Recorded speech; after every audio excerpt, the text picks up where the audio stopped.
right, welcome back to the Planet Paintball Podcast, brought to you by 1023 Sportswear and Southwest Paintball in Bayfield, Colorado, which is still open as of recording, so go and say hi to John and the boys out there. Anyways, I got a other state of paintball is what I've been calling these. Maybe we should change it to old men bitching. That's what I got told.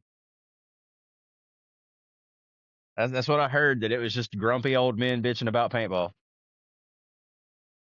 What's been going on, buddy? Finishing up the end of the year stuff. 10-man, played with you guys again. That's always a blast. Got through Christmas and New Year's, and now here we are 3 weeks into the new year, and lots of moving and shaking in the paintball world. Yeah. I think what do we got to do to make it past the cut?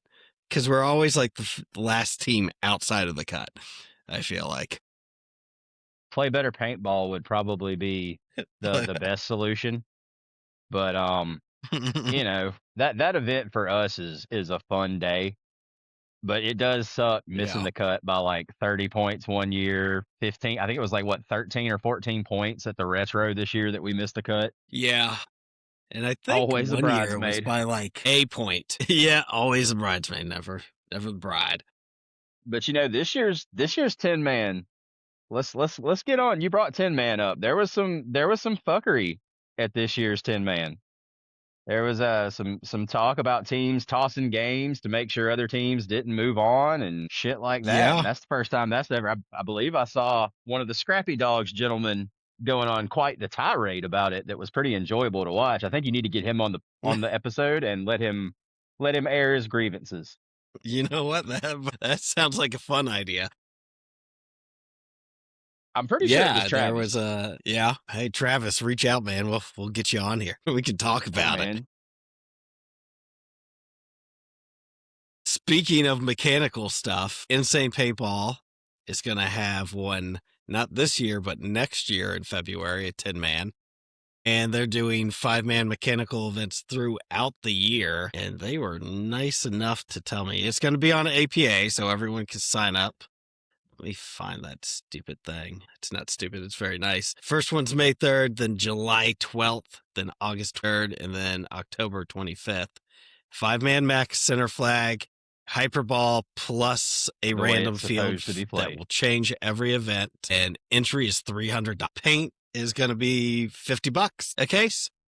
So, good deal for mechanical stuff. Good. That's a really good deal for an organized day of paintball. And, speaking of things happening in the paintball world that we want to plug, I want to throw a shout out to Hanson, who is kind of redoing the Blue Ridge Paintball Club in his image again. I think the guy who took it over after Jason had to step away from paintball for some personal reasons. I don't know, nothing bad or anything like that. I think he was just growing. So now Jason is starting a new one, and I cannot for the life of me remember the name of it, which makes me a horrible friend. But it's like a club day. R&R. There you go. Look at you coming in clutch on that one, because I couldn't remember it.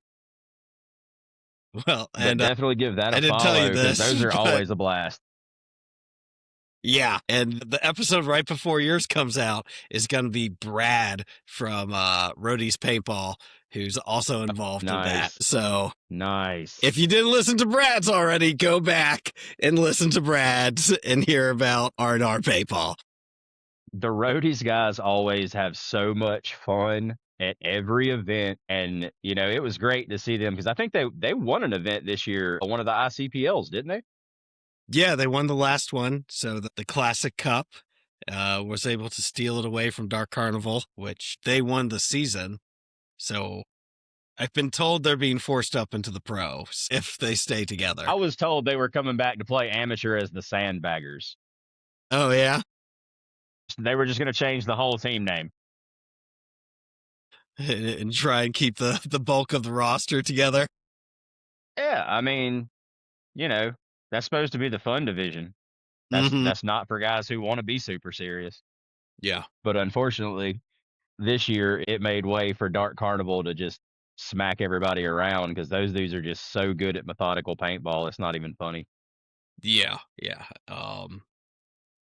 And they went on like quite the run because they started in January, which was, I guess, the finale of last year. So they did 3 in a row. Well, I mean, So you look at their 10 that they put on the box most games, and you've got close to, I would say, somewhere in the neighborhood of like 250-ish years of paintball experience collectively on the wall yeah, or on the start box. Yeah, that that's like 10 man gold right there. yeah. I'm amazed they didn't win the last one. I wish they would have swept it, but I was glad that the roadies were able to get a win. I think Hanson was actually guesting with them at that event.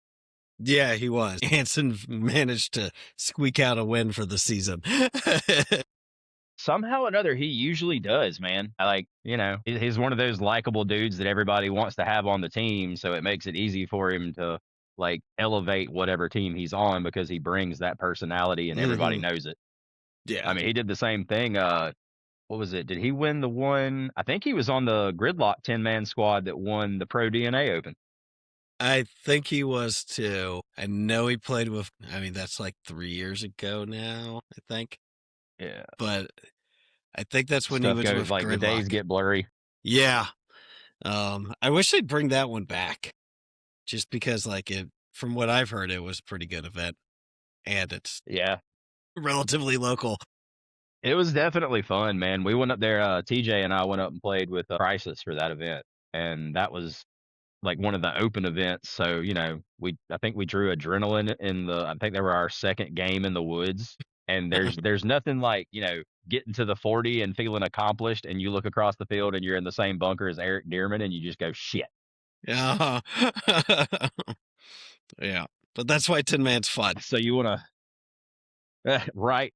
So, if we start moving towards the shakeups with the NXL, we could start local. Let's stay within the Carolinas for a minute.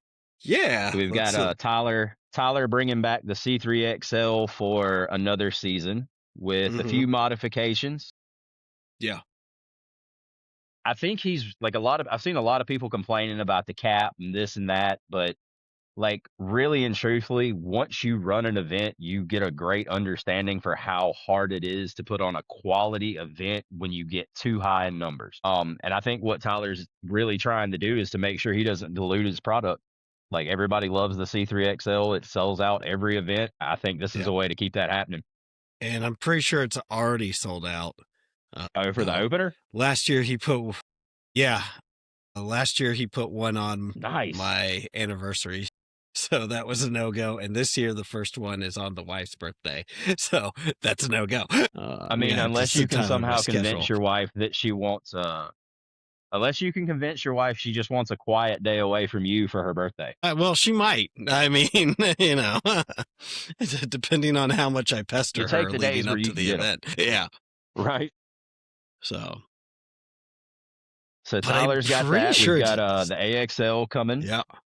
for another Yep. season They're as coming well. back and they're going to Palmetto They Hills. they had They are, and I'm super excited to see them branching out from the normal locations. Nothing against Paintball Central's facilities, but after 20 years of it being at the coast, and when it does come up here, it's at a PBC facility. It is nice to see it go to a new spot.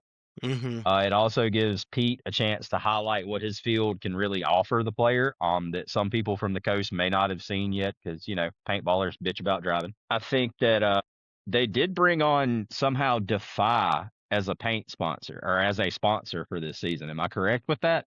I'm The pretty AXL? sure you are correct. Yeah, I can That's check weird the because they're thing real a quick. series. Well, I think with yeah, being down on the coast and being affiliated with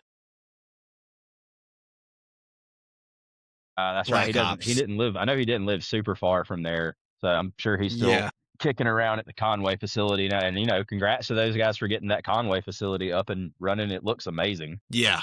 Yeah, it looks really good. Everyone I've talked to says it's really nice. So, and I think they got multiple X-ball fields there, like turf fields too.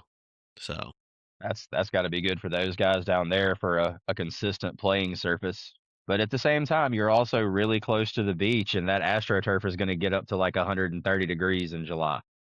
Yeah. You might want to have 2 pairs of cleats for that one, for sure. Ask, like, legit, talk to any of the dudes who play out at the Greenville field and forgot to wear like tall socks and slid on that turf, and their pants come up just a little bit.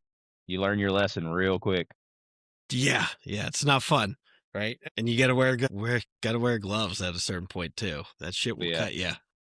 cut you quick. We Man, I got some cannot pull events it coming up. back to the Greenville field this season. That's awesome. We do. We got 2 4th of July weekend, and then I can't remember the one before that. Let's see. Trying to go through my chats here. I know it's in here somewhere. Paintballers talk too much. That's the problem. If you're looking in the relapse chat, definitely. Well, this is the Rice and Beans chat. The Relapse boys got to talk some more because I can't open that up and see Pat's wrist every day. Right? It's gruesome. Which I hope if you're listening, Pat, I hope you're feeling better. Here Yeah, it is. dude. All That right. that was pretty nasty looking. I hope you're doing good. So 2 Greenville events, both in the summer. So it looks like July 5th and then August 2nd. So a month apart from each other, but they're going to be open Division 3 man.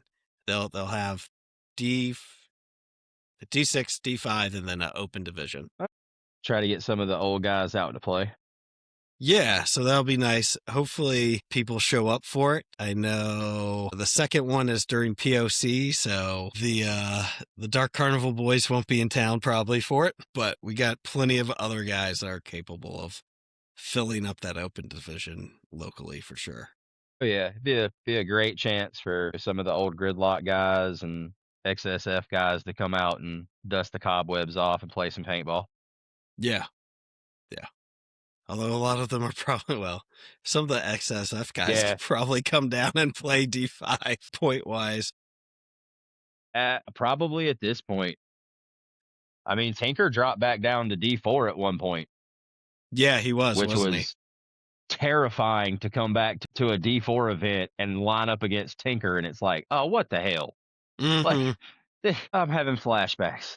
Yeah, as much as I want opportunities for everyone to play locally, right? We've talked about that a lot before. There's a certain point where, like, if you've gone this high, maybe your hard cap needs to be a little higher, right?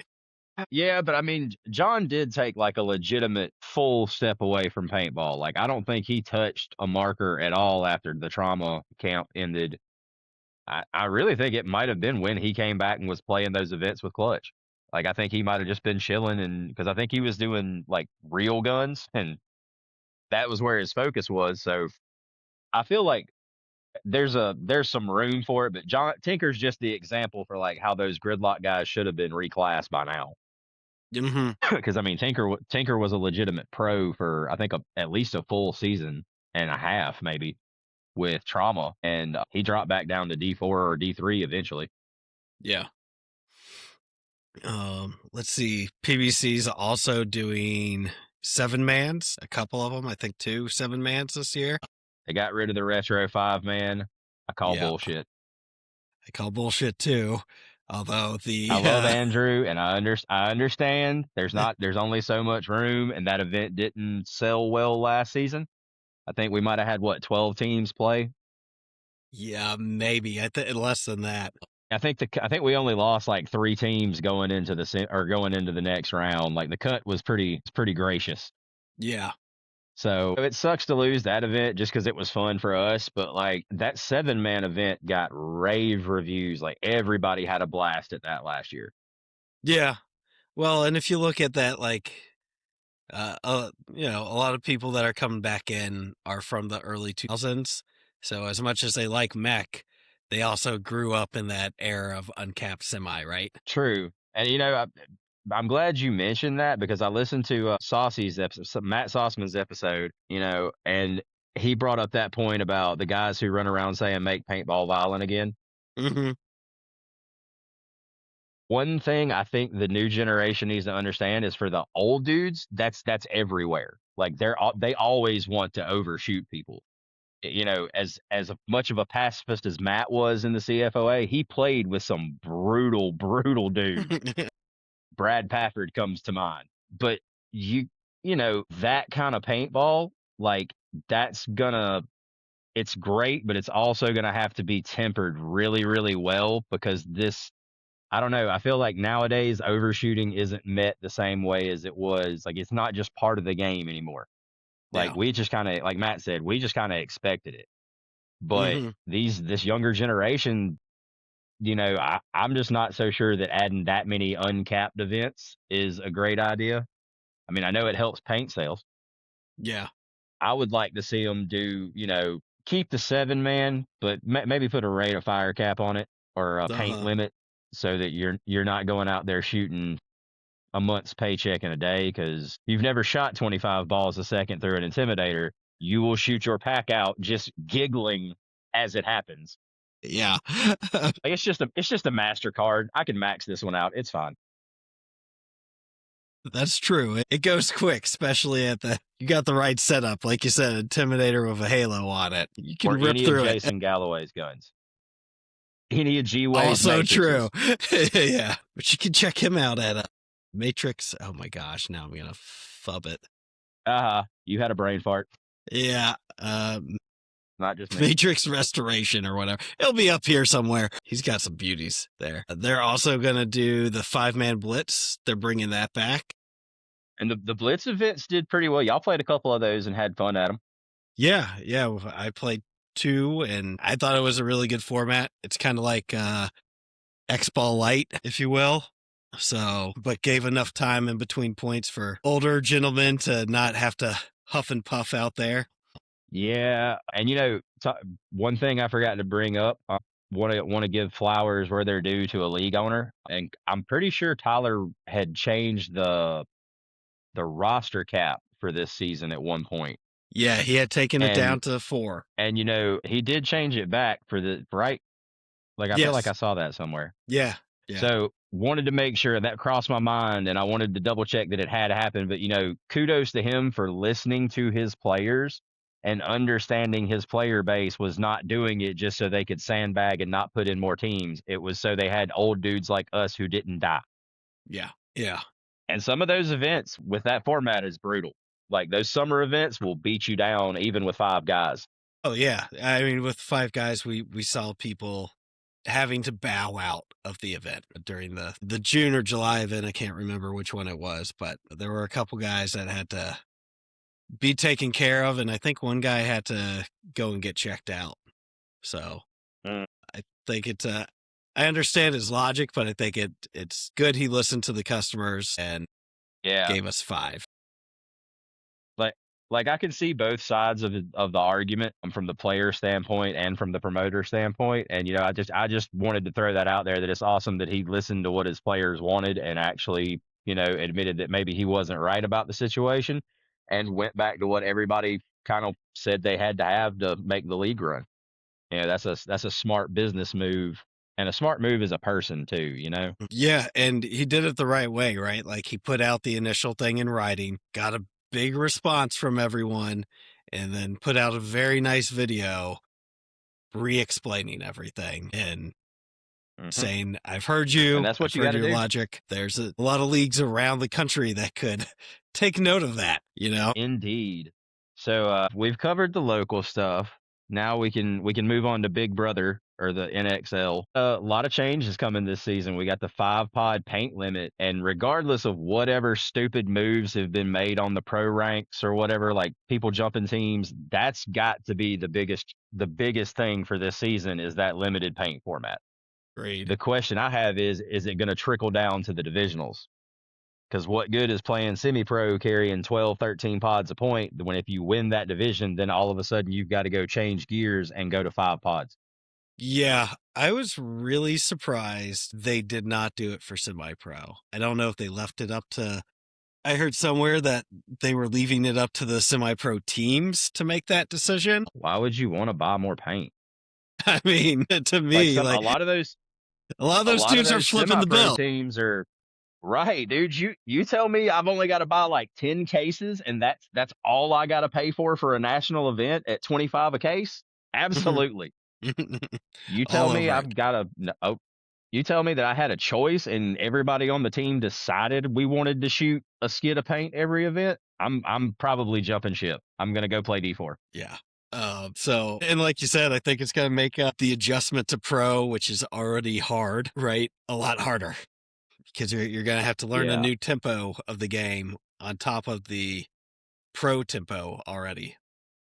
So, And there is a possibility that this only lasts a season because I talked to a local guy the other day when I tattooed him who you've had on. I tattooed Jake Bristow the other day and he and I were talking about it. okay. And he was like, man, he was kind of concerned that it was going to slow the game down because teams are still going to try to play that lockdown style of paintball, maybe. And they're just Mm-hmm. going to, still get out wide and shut everything down because there's still so many bunkers on the field. Yeah. I think it's going to speed it up, but I think the teams that don't practice it the right way are going to really struggle and it's going to show in their paint consumption on the field. I think you're going to see some of the bigger players struggle a little bit. I think Colt might have a little bit of a hard time. Hang on a second, man. I got to let my dog in. Yeah. He's been out here freezing with me. Um, but yeah, I think it's going to benefit some players and it's going to hurt some players, just like it's going to benefit some teams and it's going to help some teams. Mm-hmm. But that's got to be the big news for the year. There's been a big shakeup in the pro teams. Had a lot of moves. A lot of teams just disappear, Yeah. which is really, really reminiscent of like the 2008 time period in paintball. We had a lot of programs that were storied programs that had been around forever that just ceased to exist. The league has to do something to make pro paintball financially responsible to invest in. Sarge stepping away is like a huge thing. That dude has been a paintball like donor for years. Like he has always been involved. And to see him step away from Heat, to see AC Dallas just fold and sell their spot. Who was the other team that sold their spot? Was it the It's Tauntaun FSU?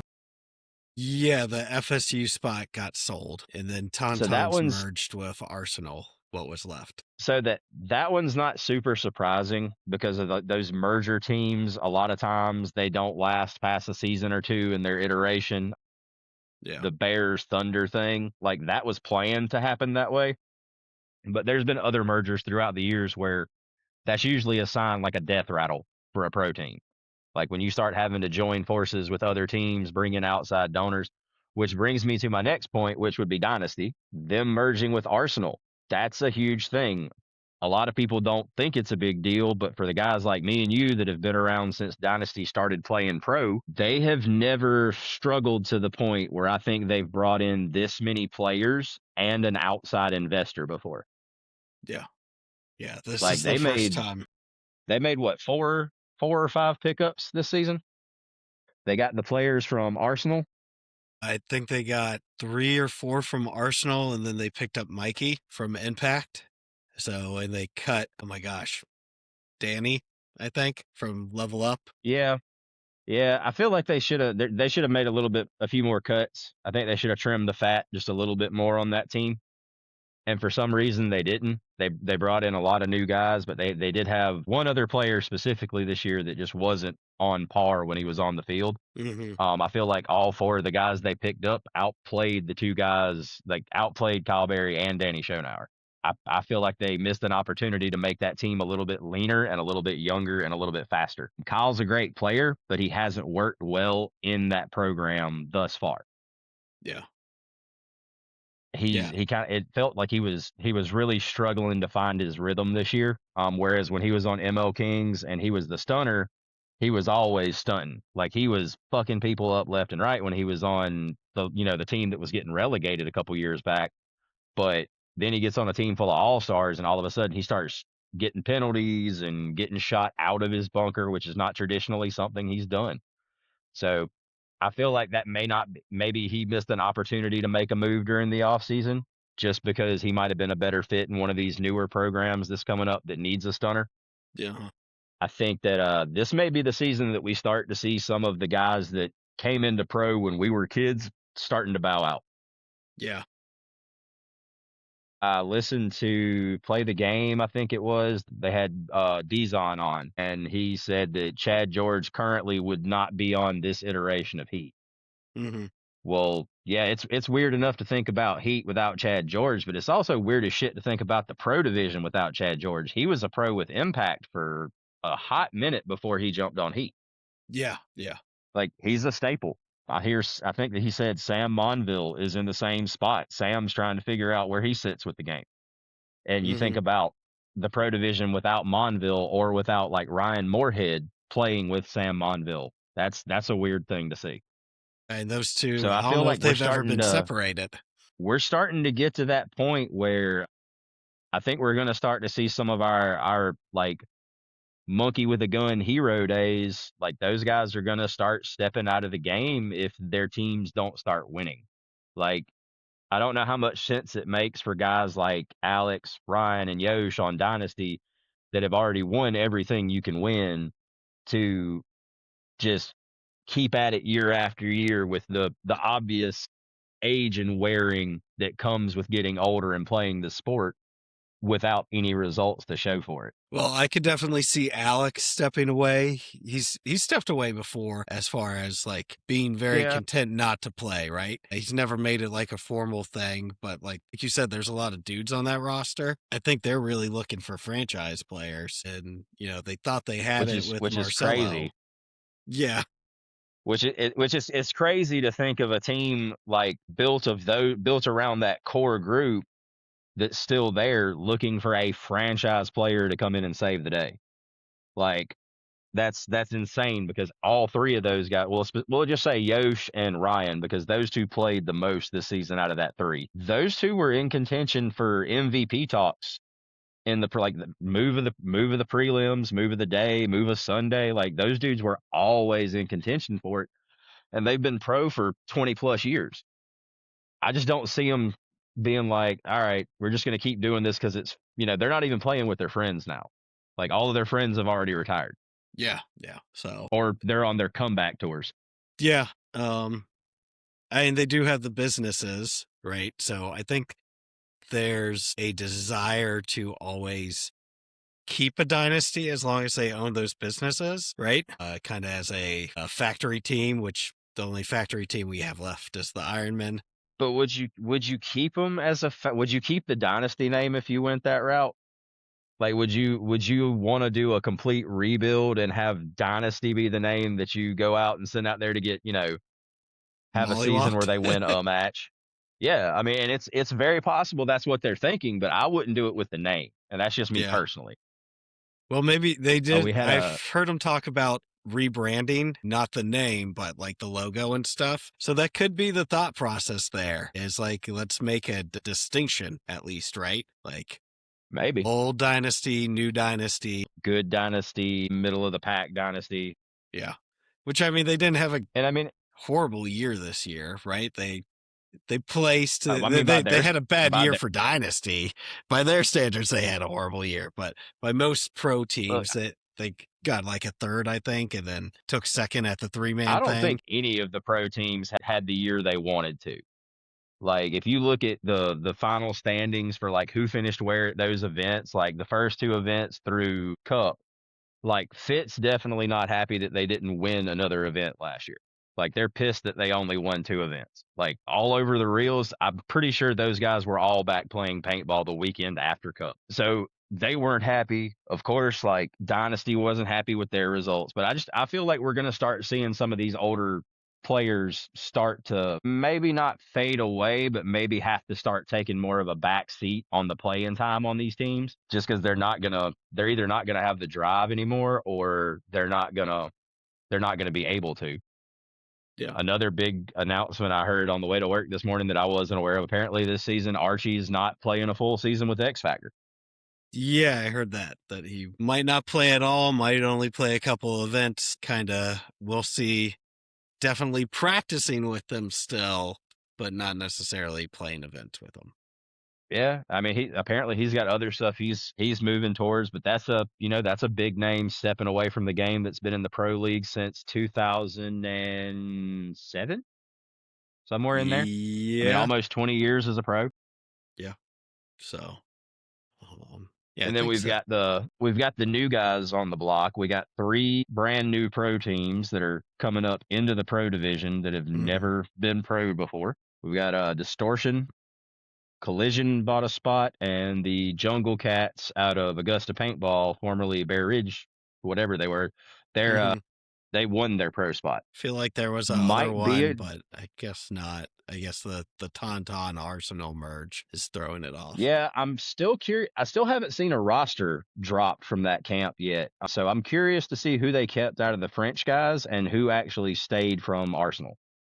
Because the real stunners from Arsenal all went to Dynasty. And I think Mikowski actually went to Eat. Yep. So who do they have left? They got Benny Carroll and Brett. I can't remember his last name. Messer? He played on Messer, who played on the Infamous. I guess he Yeah. bought into the Arsenal spot with Benny. Okay. Is my understanding of that. So I would expect to see the top 5 Frenchmen plus those 2, and then maybe 3 other guys to kind of round out the roster. Well, the Tauntauns also took a hit too. They're not going to be the same roster to augment the Arsenal group that's left because they lost Fedorov to the Hurricanes. Yeah. So they lost their Dorito side firepower for, I mean, because that's pretty much, well, really and truthfully, Fedorov was a difference maker on the Tauntauns this year. Like Axel played amazing, and so did, what's the other little dude who wears the blue beanie? Hugo. Yeah. They both played lights out. But Fedorov, a lot of the times was like, I don't know, the paint magnet. Like he would manage to, he got shot a few times making the moves, but he always drew the guns when he needed to. Like he was I feel like he was more of a team player this year as far as like just doing his job. So I'm kind of excited to see how he fits in with this new Hurricanes camp, because I think the rumor was the owner dropped somewhere around $2 million on a facility for them to practice at. Yeah, and bought Serial Killers and has bought into MechDev. That's who bought Contract Killer. Yeah, Contract Killers, not Serial Killers. So are we going to see the Hurricanes shooting MacDev this season then? Hurricanes and I believe Sea Dogs. Sea Dogs are going to be shooting MacDev. So the guns they give the pro teams like traditionally run. Tampa Bay Damage went through a phase where they were MacDev. The Russians shot MacDev for a hot minute. Joy Division, I think, still shoots MacDev. They're Lux, but they just switched they? last year. Yeah, but they switched last year. So they had been MacDev for a really long time, though. I feel like if they've got the right tech support for their pro teams, they'll do fine as a gun option, especially if they can beat the price point of the big boys right now, because, nobody wants to buy from certain people because they don't like their brand. They don't like what they stand for. They don't like people that use their stuff, like whatever. There needs to be a little bit more variety in the paintball gun market right now, because really, if you don't shoot you got 3 options. You shoot a DLX or a shocker, you shoot die, or you shoot Eclipse. Yeah. I think that's it. And that's been it for a while. So, I mean, I guess you got some people that shoot a Force, but yeah, Force is like a niche gun, man. Like they're not, in my opinion, there's a lot of really, really unnecessary metal on that marker. Like that company owns the patents to more than a few of Bob Long's designs. Why have you Dynarats not brought back the G? And it will sell like hotcakes. Oh you don't even have to do anything to it. It's just got to be new. No, just make them. Just make them again, exactly like he made them. Offer the upgrade parts, just like Bob Long did, and they will sell. People want those guns back. But no, we get whatever the hell Dynasty shooting right now, which, oh God, that is the ugliest marker on the market right now. The new the DLX Air is closed. You don't like it, huh? It looks like the ass end of a Lux and a CS3 had some kind of weird baby. But after hearing the shot, like how they described the shot, like a little bit snappier DSR plus, I'm curious to get my hands on one just to shoot it. Yeah, I'm super curious with the new engine and everything. And I think everyone kind of knew it was going to be DSR plus ish, right? Yeah, Coming into I it. think everybody hoped they were going to change up the shot because from the Lux X to the Idol, the shot on that platform was pretty flat across the board the same. Mm-hmm. It like DLX hadn't done anything to change up the engine in a hot minute, and I'm excited to get my hands on one and actually shoot it a little bit. Hopefully, at like a scenario or something, so I can actually shoot a case in it in a day. Because if I go play speedball, that ain't gonna happen. Hey, DLX, go ahead. You can ship one down to me right now. I'll be here in time for Red vs. Blue. Yeah, And we'll get you some we video. volunteer to torture test the shit out of this thing. We'll see if it can handle taco juices and Corona. If it can handle that, it's relapse approved. The highly sought after relapse approval stamp. Look, if it's a gun that one of us can keep running, it gets the seal of approval because That's I'm pretty true. sure every event we've played, somebody's shit breaks. I mean, my shocker was shooting full auto by the time we finished up at the 10-man. Like that last match I played, I could just pull the trigger and hold it and it would just keep going. That's a secret feature. Yeah, that apparently happens when you shoot 8 pods in a hopper through a shocker in 30-degree weather. The tech said that I like froze up something in the valve so it just stuck open. Nice. I was like, hell Were balls actually getting out?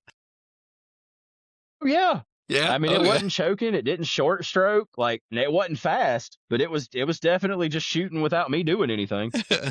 So we got the rest of the stuff in the pro division with the 3 new teams. We hope that they don't come in and just get the crap kicked out of them because those aren't fun matches. Well, they all got pro this year, experience. Like every who roster. Did the Jungle Cats pick up? Well, they got a couple of the Hurricanes guys. They got Mike they did. That's McGowan. right. Mike's been on the team. What's Cody's last name? I can never say his last name correct. I'm not going to be It's able like to SZMI. Yeah. I don't want to mispronounce it. You know who I'm talking about though, right? Yes. He's doing the live stream for Bear Ridge or the NGXL. Oh, nice. This year. He's going to be the announcer. I'm going to butcher it. Sorry, but I'm not even going to say it. So anyway, the Cody guy from Bear Ridge, whose last name we're not going to butcher, I'm pretty sure at one point he was on Dynasty. Like, I'm pretty sure, I don't know if he's on the Jungle Cats roster, but I'm pretty sure at one point he had he was the young kid on Dynasty back in like Super 7 time. But I mean, that's still experience that nobody else has. Yeah. Sorry, Cody. When you go back and do this in post editing, flash the spelling of his name. Yeah, just be like, sorry. We wanted to make sure we got you credit. Oh, we got those guys, they've got a good run.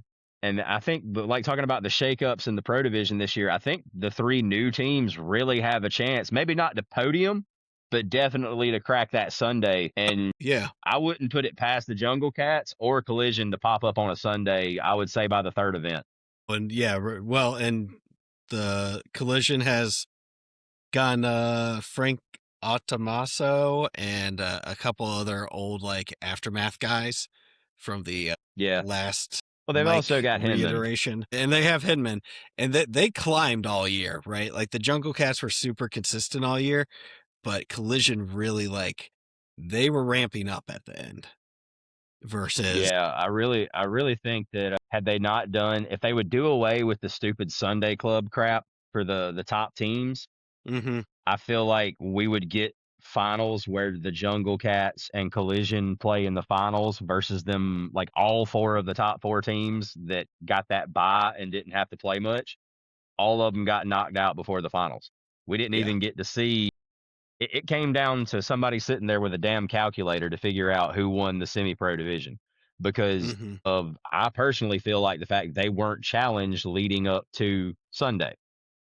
Like, you're playing guys that have already gotten in 6 matches at that point. Those dudes are especially if they're winning, they are in a rhythm, and you're coming off the bench half-ass playing the other dudes who got a bye. Yeah, because you don't want to show those guys what you got up your Well, yeah, sleeve, right? you don't want to get hurt. You don't want to exhaust your players. Like if their games don't matter, what's the point of even making them play? Like because if you're not getting the best out of these teams, nobody wants to watch that. Yeah, yeah, Like the only team out of the pro division that I feel like really played the same on Sunday that they played through their little opening matches was Fit. Like they were just like, we're gonna come out here and we're just gonna stomp people and do the same thing we did last year at Cup, and they did it until the finals, like yeah. or quarterfinals. They had a good event, but they didn't get the finish they wanted, and they're pissed about it. Oh yeah, no, they're coming back, and I know Colt in particular, since that was his first event back, he really wants to come back and get a win in the new season. And they didn't lose anybody either. I know there were a lot of people that were talking about Seaball was going to bounce and Mm-hmm. all this, and that dude fits really well into that program, and he stepped up big for him at the beginning of the season when they needed it, and when everybody was like, oh, well, when Colt comes back, what's he going to do? But I'm pretty sure in an interview, Colt said he was never brought on the team to be a 3. He was Yeah, supposed to be a 2 the whole time, so now he's just doing what they brought him in to do, yeah. Well, and and all those, performed really well for him at Cup too. yeah, and all those dudes live locally. Like that's a requirement to be on that team.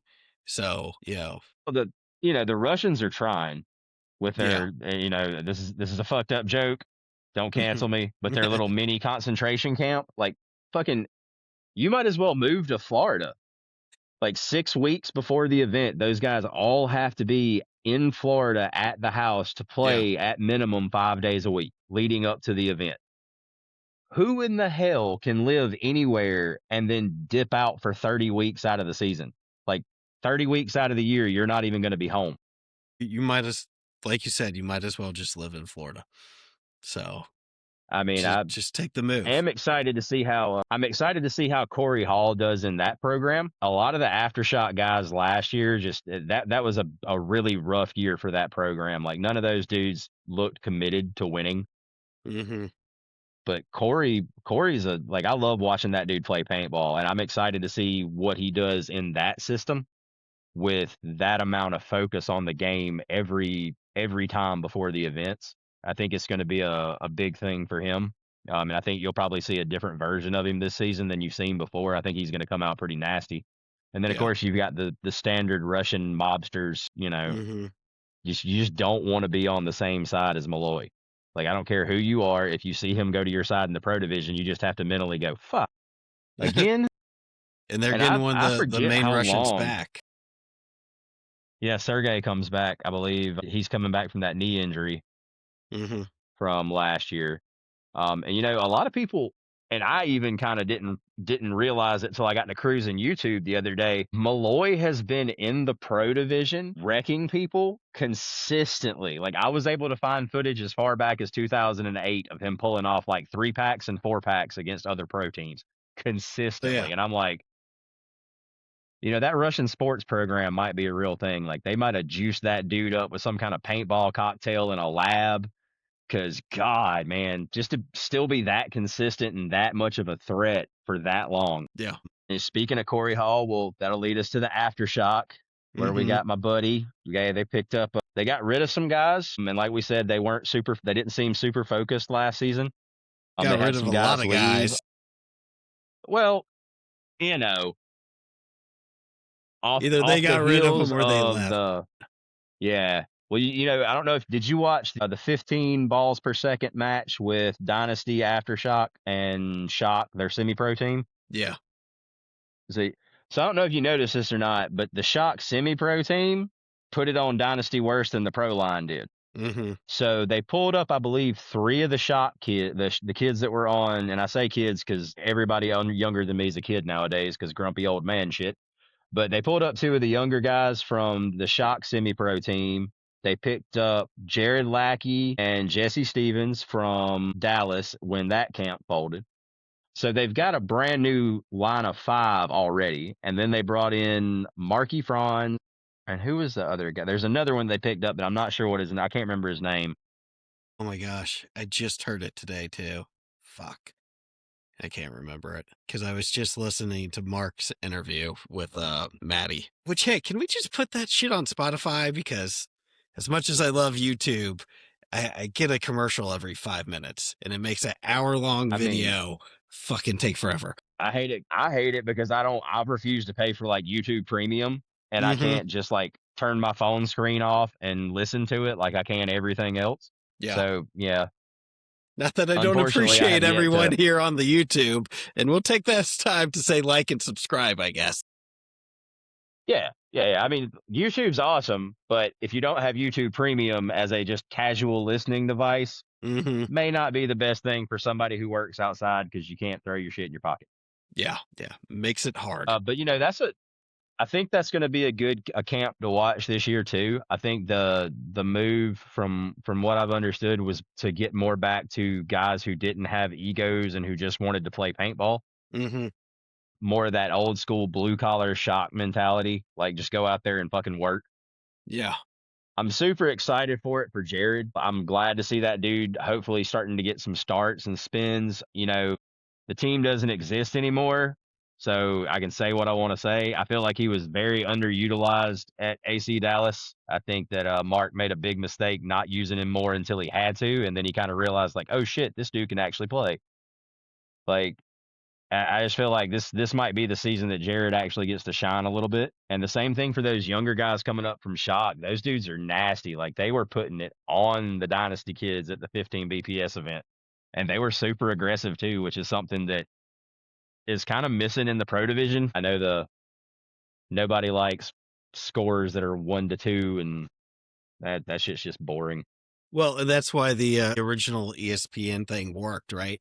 Because you had Shock, who was playing aggressive that event, and you had the Russians, who their whole thing who is were also playing super aggressive. Just we're going to play as many points as possible. Yeah, we want a 90-second point every time. So, and you know, can we get the rights back to that from fucking ESPN finally? Because I'm pissed that I still have a Go Sports, and that's like been one of the best finals games. If you were an Aftershock fan or a Legion fan, that was one of the best finals we've had in a while. Yeah. And you cannot go back and watch it anywhere because we sold the rights to ESPN. Like, what the shit? Yeah. And ESPN's not doing anything with it. No, you can't even find it on, if you like, we have an ESPN app subscription and you can't even find it in their like stored programming now. You can find that abomination of a 3-man, but you can't find like a really good X-Ball match. Well, and on that note, let's talk about the Pro 3-man. What are we thinking? Oh God. If they keep it, look, if they could market a slightly slower field layout, that 3-man would have worked perfectly. But they tried to speed it up so much because of the time constraints. I think they made it run so fast that like their hopes were people could follow 3 players at a time, but not when it's Brandon Cornell and Tyler Harmon running down the field at full speed. And you can't even, like, the announcers didn't even have time to say anything. And then the next point was over. And then they only had 30 seconds to talk about the previous point. Like, the formula we have now for timing works for the commentary that we have and that the sport needs. So I think if they're going to do it, they need to figure out a way to market it to ESPN to just do the 3-man format that we put on in a day and do highlights from each prelim match and every quarterfinal match, and then only focus on the semifinals and the finals. You know what I mean? Like, and I also noticed that the last one they did this weird like bracket shit where Tampa Bay Damage won and Impact won. Yeah, they're doing like a East and West Coast division for the year, I think. Then maybe they should have started that in the new season instead of having the first event with divisions be the last event of 2025. Like, that made zero damn sense to me. But I'm not Tom Cole, so, you know, this is just an outsider criticizing. He's used to it.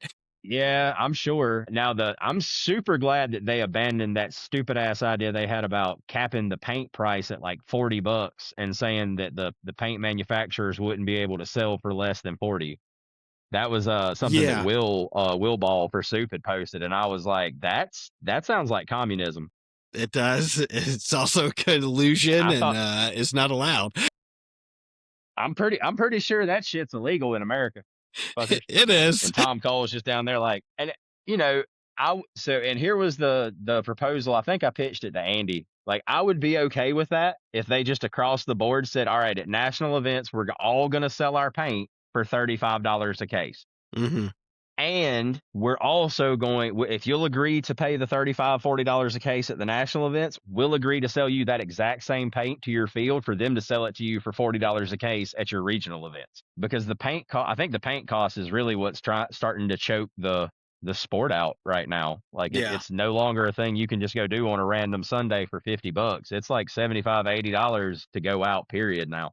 Yeah, if you don't have a membership somewhere, it's going to cost you $75, $80. And I mean, there were X-ball teams that were like divisional teams that were playing NXL events because it was cheaper on the paint. Yeah. Like, they could afford to pay a higher entry fee with a lower paint cost than they could to pay the local regional deal they had close to them because they wanted so much on entry fee. Yeah. Well, I think like you got to get it down to, under $50 for a paintball event. I'm fine paying $50 for a mechanical event. I'm not going to shoot as much as an X-ball event, right? Right. But, and not to throw any shade at Tyler because I love everything he's done, but the paint's expensive there. And that's not him. No, it's the fields. That's the thing, though. They're stuck with whatever GI gives them and what they have to sell it at to make what they've got to make off of it. I mean, the fields are stuck just as much as the players are because the fields don't get the hookups that they used to because nobody has like coastal warehouses now. Like, back when we had warehouse like Paintball Inc. in Greenville, and it was shop for paintball before that. Like, you could order a case of paint off like White Box for like $20 and they'd ship it to your house for $5. Yeah. But you don't have warehouses in people's backyards anymore. So now paint companies have to pass that shipping cost on to the field owner, and they have to pass it on to us as players. Because unfortunately, without the fields, we don't have anywhere to play. And as always, here's my old man announcement. Go buy shit from your local pro shop. Jesus. It's the new year. You're about to get your tax money back. Go buy that CS3 Pro from Palmetto Hills or Paintball Central, which, shout out Paintball Central for giving people another payment option. I saw this today. I think Stephen Porterfield posted it. Paintball Central now accepts Afterpay for large marker purchases. So nice. If your credit's not dog shit, you can go up there and you can finance a fancy CS3 Pro and you get to leave with it that day and just make payments on it to the credit company. Yeah.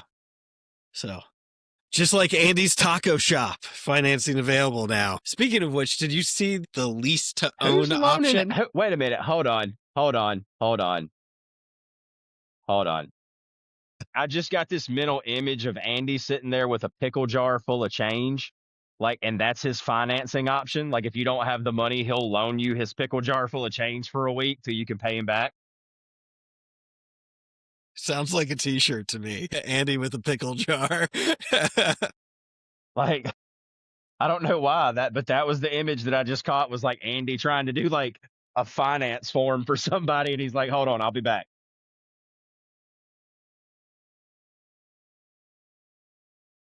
Man. We're going to have a limited run of Andy Taco Shop stickers, hopefully at Red vs. Blue. So if you want one, jump on Sticker Mule tonight. Start making them. Oh, wait, I ordered them this morning. So how about, speaking of Red versus Blue coming up, the pre-regs have sold out. Are they sold out? Both sides are at their 200 limit for the pre-registrations. Hell yeah. So you already snagged yours? Oh, yeah. Me and B got ours. I'm a piece of shit. You didn't get one? I'm a piece of shit. I hadn't bought mine. Oh. No. But dude, at this point, I'm just as likely to show up with all my stuff and just walk around and talk to everybody the whole day and have just as much fun as I would if I went out there and played and was in sore for 3 days. Fair enough. 40 has not been kind since the new year. Yeah, well, I'm right behind you, buddy. You got it, but I'm hoping, man. I'm gonna shoot Tyler a message and just let him know I'm coming up there that day. And I've got a bunch of friends that everybody signed up on Red, so hopefully I'll get to jump on with you guys. But if not, I'll go play with Blue for the day and not be in trouble with my photographer friend. But anybody also that's going to be at the Red versus Blue game, Chris Alnazer is going to be out there playing. If you haven't met that dude, make sure to go up to him and speak to him. He's like one of the best things about Carolina paintball. Absolutely. That's the dude in the tank chair. He will have an assortment of idiots around him more than likely, and he may or may not have beer in his cooler. Who knows? But if you see that dude, make sure you speak to him and just, talk to him a little bit. Every time I do, it makes me smile, and I can't help it. So if you want to make sure you have a good day at Red versus Blue, go out and play with Chris for a little bit on either side of it, and I guarantee you're going to have the best time. Yeah. I'm glad he's getting out there and playing. It's been fun having him just hanging out at 10 man the last couple of years. And getting to know him a little bit better. Just always so happy to be at the paintball field. Yeah. Which, did you see my text? Was there... I'm not going to say anything else while we're recording, but did you see my text earlier about our Is side it in the project? relapse thing? No, it was directly to you. No. All right, we'll talk later. Because if I do it, I've been ignoring everybody because I've had like 18 text messages come through, and I'm like, I'm pretty sure I told y'all I wasn't going to be available tonight, but whatever. Well, I think we'll talk after. So that pretty well covers the pro division. Tampa Bay didn't have any moves. Nobody who wins World Cup ever loses players.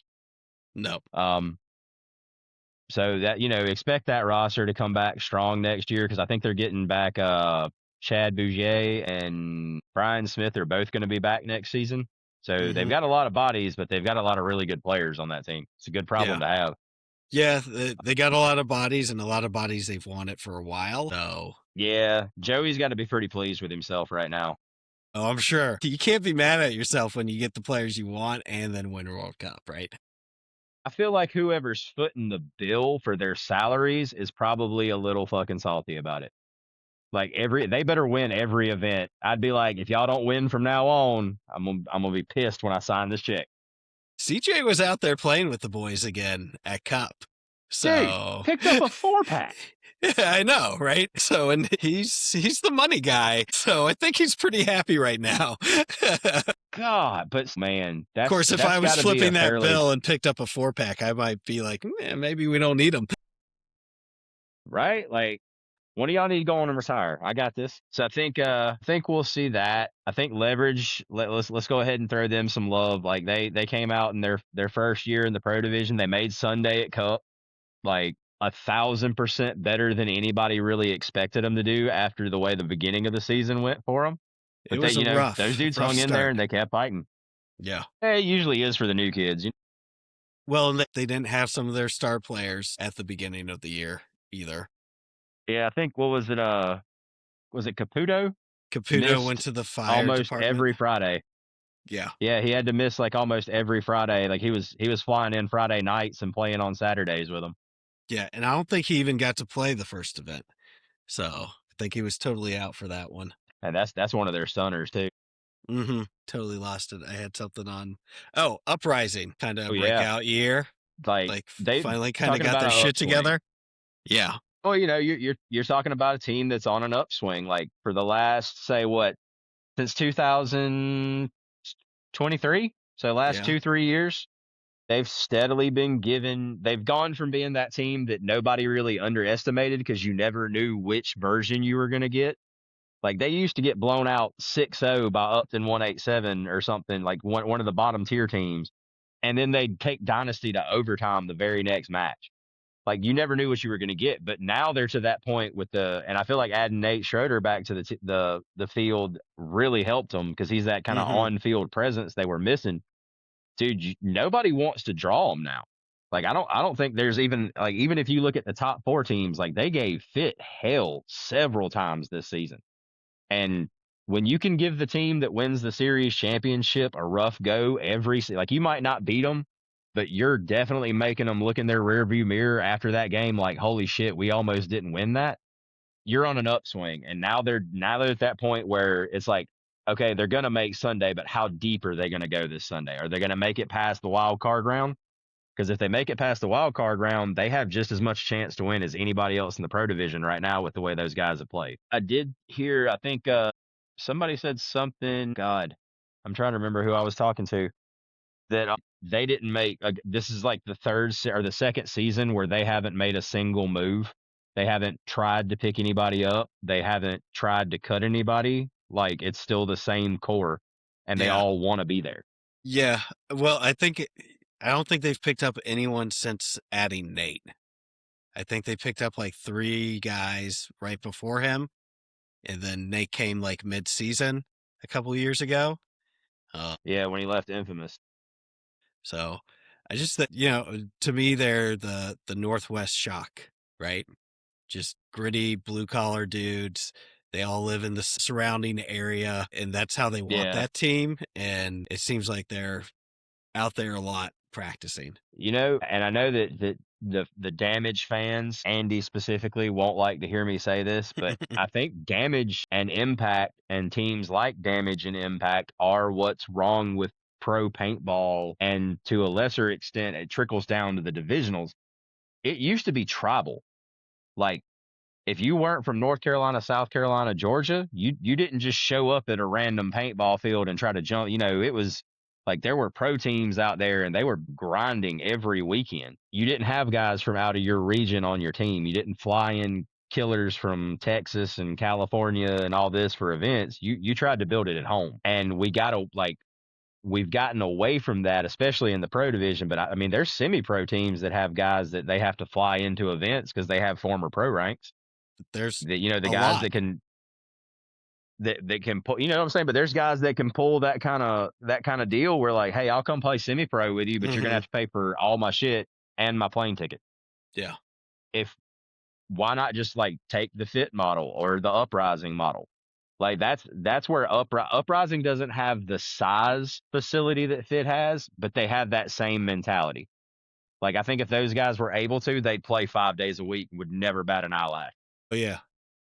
Well, and it seems like they're doing a really good job of like promoting stuff in their local scene, which is what manufacturers should want, right? Like, you want the guys who shoot your guns, pimping your guns out to the local scene. If you got a pro team in your area and your local guys aren't shooting what your pro team's shooting, you got a problem, right? So 100%. I mean, I was a die kid for years until 2006, and I picked up my first ego. But until then, I shot die because Trauma and Gridlock and XSF shot die.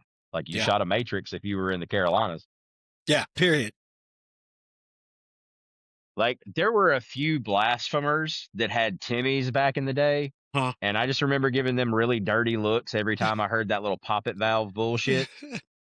I was like, that doesn't sound good. It should be much quieter and much faster, and it should eat air. Like, it should not be air efficient at all. In a way, at least 20 pounds. Brick on a stick, man. Who you liking for semi-pro this year? Semi-pro is going to be tough to call. You've got TCP. I believe they're staying down for another season. You've got P-Mob, the preferred mob guys. They won an event last year, I believe. They're staying down. They've lost a Wrecking guy. Crew is again staying in semi-pro. And at this point, I have to feel like, I'm just going to say it, I feel like that's a bad move. Like, if you were going to make the jump as a team into pro, this would have been the year to do it because of the shakeup, like we were talking about. But we forgot to mention Distortion, but I figured since all the Blast Camp guys were going back to play semi-pro at Blast Camp, they were going to just be the new NYX. I hope not. I'm rooting for the Distortion guys. We're also not discussing NYX because they're just not a credible topic in the pro division right now. Yeah. Like, those guys, they have some awesome dudes on that roster. Like, some of those guys are great human beings and great paintball players, but they just need to let that program die. And I think that, hot take, the NXL collectively needs to say that if this iteration of Heat doesn't work out, no more Buffton, no more. No more buying franchises, no more mergers. You're done. You're like the kiss of death, man. You got to stay gone for like 5 years before you can try again. Dude, like let the radioactivity die down, because every program he's been associated with has folded back to Energy Elite. Mm-hmm. Well, like it hadn't lasted long. Just saying, everybody's thinking it, but nobody's gonna say it because they get paychecks. I don't. Well, and that's why I'm glad the Heat guys, not obviously not all of them, but like I'm glad they did retain some of the franchise players for Heat, right? Um, They kept three. Like if you really break it down, and I mean they're a good three, but if you start looking like we were bringing up the shelf life, like how long do some of these guys have to keep chasing it? Talking about has Monville ever played without Moorhead? Yeah, they played separate in the early like the 2000-ish era. mhm. Monville spent a little bit of time on Shock, and I think Moorhead was on Impact at the time because I think that's when we got that badass Grumpy Cat G. Yeah. Oh, that thing was so sick. But you know, Dizon's really the dude that they're gonna have to start building on hmm because how many more seasons is Ryan or even Mishka gonna keep playing? You know, Yeah. like all these guys have to have started thinking about what they're gonna do after. So I don't know. I don't know how big of a bolster that's gonna be for them because it's still gonna be a massive rebuilding year for the program. And there's so many teams that are looking at the exact same thing, having to integrate new players. I think this is the season that Wrecking Crew should have just been like, all right, we're gonna buy our spot. Like, screw this trying to win it thing. Like, we've stepped on our dicks 2 seasons in a row. Let's just go pro and see what happens. Because eventually, some of these kids are gonna just some of those guys on the semi-pro line are gonna get lost to life after 3 seasons of grinding the way they do to try to win semi-pro and not winning. Well, and a lot of them started out as kids, and they're now young adults, right? And Married with kids and it's starting families and gonna be a thing. So I know they were trying to buy the spot that I think ultimately went to Distortion. how are you trying to buy a spot? Like, was it a bidding war? Because I feel like that's happened in our past too. I feel like there was like a bidding Well, war that's for a pro spot one time. definitely happened. I don't know. To me, the issues we were seeing at the beginning of the year was people didn't want to pay, right? What people were asking. I don't think anyone was getting 45,000 for their pro spot this year. Nah, nah. But well, I mean, like we were talking about, it's not an investment anymore. Yeah, Like, what's a pro team take home for winning first place at a pro event? maybe Like 10. 10 grand. Yeah. So, well, So how much do you think it costs for an Airbnb for a week? Like, because a lot of these pro teams are coming out a week before the event to practice. So 2 yeah, weeks worth of an Airbnb big enough to hold an entire NXL line. You're 10 grand in. yeah, yeah. So You're in you pretty. just, it's you have to, if you're a pro division or a pro team sponsor, like you're their patron, you're the guy that foots the bill and writes the checks. You're doing it at this point because you love paintball. You're not making a return on investment at all. Yeah. And nowadays you got to worry about somebody like, you know, Bart coming around in the off season with the checkbook and being like, "Hey man, come play paintball for Impact. We'll fly you to every event and every practice. You never have to pay for anything. Yeah. Don't Well, have and there's no supposedly loyalty in Ronnie that pro turned that division." down. So, I mean, they picked up LJ and Connor Kelly. They kind of vultured Aftershock a little bit when they started falling off, like the wheels started falling off when they made these new mhm. pickups. I think Bart saw a chance to pick up a really young, talented snake guy in Connor Kelly, or Timu Chad George, as I like to call him. Don't giggle. Go back and watch video of him when he was playing on Heat and No, Chad no. George was hurt. You It's you funny, couldn't tell but the it's difference because he true. was wearing. No, it's true. He stole Chad George's fit so bad, dude. But they pick up him and they pick up LJ, which LJ, even this year with Shock's like mid-level performance, LJ was a stunner, man. Like there were a couple points where he Yeah. just put it on people. And that dude's always dangerous when he's on a pro field. And now you put him on a team where he's surrounded by guys that are as good as he is, if not better, and some of the impact guys just because of the time they've got in the game. Those two are probably going to grow by leaps and bounds at the impact camp just because of how much experience and like knowledge is on that team and the positivity, like the positive influence that are on that team. Like Tyler Harmon, that dude's always got a smile on his face at the field, and the paintball IQ is just off the charts. So they'll probably do pretty good, but when you've got stuff like that, it's hard to do the tribal thing. You can't get everybody to stay local. Yeah. Much more alluring to go travel for whatever the hell Marcelo got paid to go to Impact in the beginning. That brings me up to something. Okay. If you don't like Dan Bilzerian, if you still have a problem with him, don't buy Dye, because now he's sponsored by Dye. And Nick Sloviak is unfortunately coaching that team, which sucks for Nick. And fucking, I was already struggling with Dye because of things we aren't going to say because don't want to get restricted. Pedophile things? Yeah, pedophile things. Look, that court case is public knowledge. They can't restrict shit at this point. That's true. They did settle out of court, though, which to me is saying I'm guilty. But, it can be debated what was true and what was not true in that. But definitely some of that was true. Yeah. Also, it's bad enough for that. But then you're going to go with Dan Bilzerian, who's one of the most, whether you like him or not, he's one of the most polarizing personalities in paintball because of what happened with that Nazi shit last year. Yeah. But now, not only that, Dye has decided that they're going to finally resurrect the i3 Pro. Yeah. I was really hoping it was going to drop before we had this episode so I could critique the shit out of it. But, if they don't come back with lenses that fit those OG frames, I feel like the Dye i3 Pro community should just fucking riot. They will. Because that's the only thing. They will. That's the only thing any of us want. I already have i3 Pro stuff. I just need lenses that aren't $100 for a 15-year-old lens. But it's the same kind of grab that JT made with the clear skirts. It's a smart business decision. It's just paired right after a not smart business decision. Like all you had to do was not sponsor a team. Yeah, I mean, all you had to do was not. And never mind. I don't need to say that because that'll definitely get this. If I said that, that would definitely get this video restricted, Hunter. You think it's bad for being a paintball page? Oh, buddy. Look, I just got that thing lifted. I know. That's why I'm stopping. But at the same time, his beliefs are his beliefs and he has a right to have them. The one thing I will say is he did not bring that gun was made for his own personal enjoyment. He didn't take it out and show it to people. It only you're allowed to be what you want to be in this country. That's one of the great things about America. So Dan may have some viewpoints that I don't agree with. I personally have a bigger problem with Dye knowing about those viewpoints and as a business choosing to get in bed with someone who has those viewpoints. No, I agree. It sucks because Sloviak's like one of the most likable dudes in the world. And now he's forever. I'm going to have to look at him with a side eye and be like, really, dude, that's where you're getting.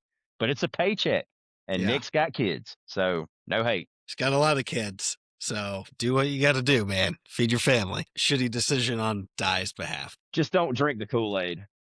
Just don't drink the Kool-Aid. I don't think you got to worry about that with him. He likes people too much. Right, and I wonder how that's going to work because people do not like Dan, and everybody loves Nick. So it just neutrals out? Yeah. Right. Was it a PR decision? Is that what they're doing? We'll get Oscar the Grouch and Elmo and we'll put them together and it'll make one kind of likable character. Oh no. But maybe Dan couldn't afford Marcelo's price tag anymore. Oh, I think there was probably a step away from that. Although I don't think he would have caught any more grief than he already did if he had stuck around with him. Right. I mean, he finished out coaching them for the season, I think. Yeah. So what's the difference in him being a Nazi last year and everybody forgetting and you getting that paycheck next year? Yeah. You've already been labeled as an asshole once. You might as well stick it out and get paid for it. Fair point of view. So I think that really, I don't feel like I did grumpy old man shit on today's episode. I think we did pretty good.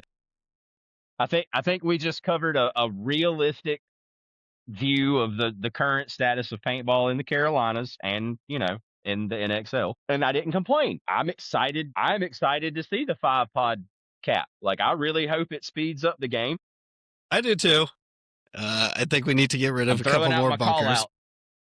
Okay. Because we're at an hour and 24 minutes, so I'm going to do this now. Jared Lackey is going to do an episode. I don't care if I have to go up there and hold him at at pure fucking kidnapping level. He's going to do an episode. This is your call out, dude. You're one of the active pros in the Carolinas. People want to hear your story. So quaff up your little hair. Do an episode. You got this. Let's get scheduled, Jarrett. I got other pros coming on from Carolina, so you won't be the only one. Are you gonna get the lawyer on? You got to get the lawyer on. I haven't asked him yet, but I need to. Oh, dude, just ask him. Chris is supposed to be like a pretty chill guy from everything I've ever heard about him. So I'm sure if you just shoot him a message and tell him, be like, hey man, I'm based out of this and you should come on. So he has traditionally gone on the Center 50, and I wanted to get around this time of year, and I want to give them some room if they wanted to have him on, because I try not to like pile on like, oh, this guy was on, this podcast, back to back. Dude, I'm telling you, reach out to the Center 50 dude and have him on the show. Oh yeah, we have talked about it, and I'm sure they're going to be at Red and Blue. So I'll see you guys there, and we'll talk about a collab there for sure. So are you ever going to get? Is Andy? We're gonna go with another call out. Like Andy Vargas. I mean, keeps dodging. Andy Vargas, Kevin Gardner. Come on, OG, triple OG. Both gave me shit at the field, and we set a date, and no one showed up. So come on. I would expect Kevin to have been late to the interview, but to not show up at all. Wow. Now, I do think I will give Kevin half a buy on I sent stuff through Messenger, and he doesn't check Messenger often. That's all. That's fair. That's fair.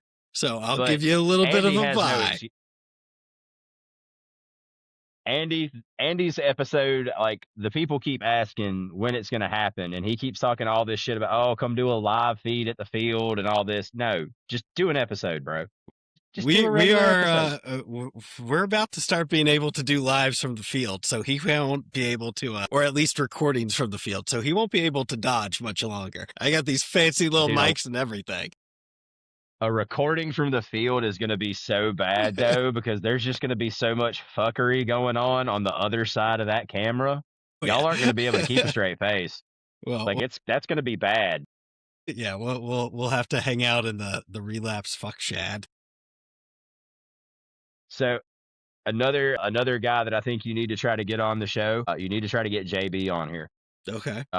Josh is, Matt brought him up in his episode. I think I've mentioned him a few times. Like that dude's, as far as Carolina paintball goes, that's one of the GOATs. I need you to send me a link for him. I can indeed do that. I can actually, when we get off here, I'll go ahead and shoot him a message and let him know you're going to send him a friend request. Cool. All right. Well, let's take this thing out. Everyone, we'll see you next time on the Planet Paintball Podcast and at Red versus Blue.